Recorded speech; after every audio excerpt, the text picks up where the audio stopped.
Welcome back to The Explainer, everyone. Now, you might be wondering, have you ever looked at biblical history and thought it was just this random series of magical miracles? Well, today's source material presents a completely different, honestly fascinating premise. Forget the random lightning bolts from the sky. Think of it more like the universe's most intense, high-stakes terms and conditions. The text we're analyzing today argues that the history between God and humanity isn't based on arbitrary miracles at all. Instead, it can be entirely decoded as a strict, logical, and highly organized legal contract. We're going to explore how this source frames the entire biblical narrative as a complex legal framework designed specifically to repair a broken relationship. It's a totally different, incredibly structured way to look at a story you might think you already know. So let's jump right in and discover this together. Here is the quick roadmap for our explainer today. We're going to trace this cosmic contract all the way through. We'll start with Section 1, God and humanity's legal contract, then look at the cosmic hierarchy fall in Section 2, and trace the trials of Noah and Abraham in Section 3. Next, Section 4 covers recapturing ownership from the devil. Section 5 explores the dramatic reversal of cosmic order, and we'll bring it all home with Section 6, the final step to true child. Let's get to it. Okay, let's dive into this with Section 1, God and humanity's legal contract. So, according to the text, when humanity fell and that foundational relationship with God was just completely tangled and broken, God didn't just wave a magic wand to fix it all overnight. Instead, the source explains that God restores this broken relationship by setting strict legal conditions. God essentially proposes a contract, and humans have to clear those specific conditions to gradually win back trust.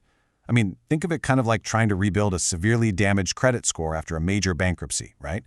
It's not a one-sided miracle where the bank just forgives you.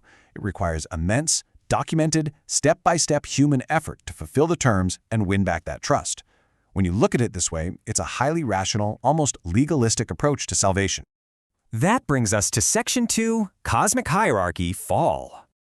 To really understand why these strict contracts are even necessary in the first place, we have to look at the inciting incident of this entire cosmic legal drama. Notice the stark contrast here mapping out the disaster. On the left, we see the original design outlined by the source. Humans, as God's children, were supposed to stand above angels and above all of creation. But just look at the right side. The post-fall reality is this tragic, massive cosmic demotion. Humanity fell below the angels, plunging all the way down to the absolute bottom tier.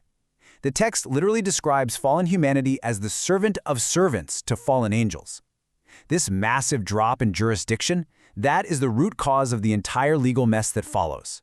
Because humanity dropped literally all the way to the bottom, the source frames the rest of biblical history as this grueling four-step legal ladder that humans have to climb to win back God's trust.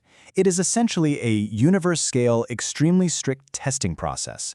Just look at that climb, starting at the absolute rock bottom as a servant of servants, inching up step by step toward a servant, then advancing to an adopted child, and finally the ultimate goal, reaching the status of a true child. God uses these strategic legal contracts to pull humanity up one painful, difficult step at a time. All right, let's meet the historical baton runners in Section 3, Trials of Noah and Abraham. The source outlines what is essentially a fast-paced relay race of restoration. It starts off with Noah. Let's look at the very first major example of this. Back in Genesis 6, God approaches Noah, who is recognized as a righteous man. God essentially brings a massive contract to the table, saying, "I have seen that you alone are righteous before me in this generation. I will establish my covenant with you." The proposal is severe. God intends to wipe out the corruption of humanity with a flood, but he offers to save Noah's family. The condition for all of this? Noah has to build the ark. And you know what? Noah actually pulls it off. He accepts the proposal, builds this massive ark, and successfully fulfills his portion of the covenant. Because of that, God follows through on his end, saving Noah's family while destroying the non-believers. This is a huge milestone in the source material, because Noah's success was basically the ultimate proof of concept. It proved that humans actually could uphold their end of a divine bargain. The restoration process had officially begun to move forward. Zooming in on Abraham for a second, the source notes that God proposed a massive new contract to multiply his descendants like the stars in the sky. Amazing, right? However, the text points out a really critical moment of failure. Abraham actually failed to properly fulfill a specific duty involving an offering, which is noted over in Genesis 15. Because this is a strict legal framework we're dealing with, a breach of contract demands a severe penalty. The source neutrally outlines that the cost of this failed clause was incredibly harsh. His descendants would literally have to suffer 400 years of slavery in a foreign land. But the story definitely doesn't end there. Let's transition to Section 4, Recapturing Ownership from the Devil.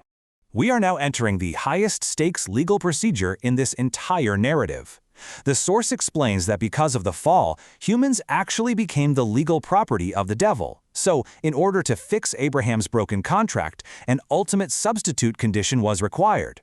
When God asked Abraham to sacrifice his beloved son Isaac, the text argues this wasn't just some arbitrary, cruel test of faith. Not at all. It was an absolute necessary legal mechanism, a literal transfer of ownership designed to legally move humanity's jurisdiction away from the devil and back to God's side. By demonstrating absolute faith and passing this unimaginable, extreme test, Abraham successfully executed the legal transfer. He successfully moved the legal ownership of his entire lineage back to God's side. Because that ownership had legally shifted, God could now directly bless Isaac, meaning the cosmic paperwork, so to speak, was finally in order. Now that humanity finally has a legitimate foothold in God's ownership through Isaac, we get to see what happens next. The momentum really starts to build. Because Isaac was successfully transferred to God's ownership, he is directly blessed by God. Isaac then passes that blessing down to his son Jacob. Armed with this restored lineage, Jacob literally wrestles an angel and wins. Because of this massive victory, Jacob is granted the title of Israel, which means victorious. And most importantly, according to our text, by defeating the angel, humanity has finally reclaimed its rightful place above the angelic hierarchy.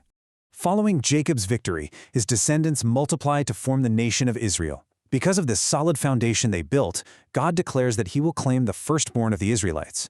Notice the big shift happening here. This isn't just about one guy anymore. God elevates the collective status of an entire people to the level of adopted child. Humanity has successfully climbed to step 3 of the cosmic ladder. Just take a second to look at the incredible multi-generational effort it took to make this happen. It started with Noah's Ark, survived Abraham's failed contract, required Isaac's transfer of ownership, and depended on Jacob's physical victory over an angel, all just to get a single nation to the status of adopted child.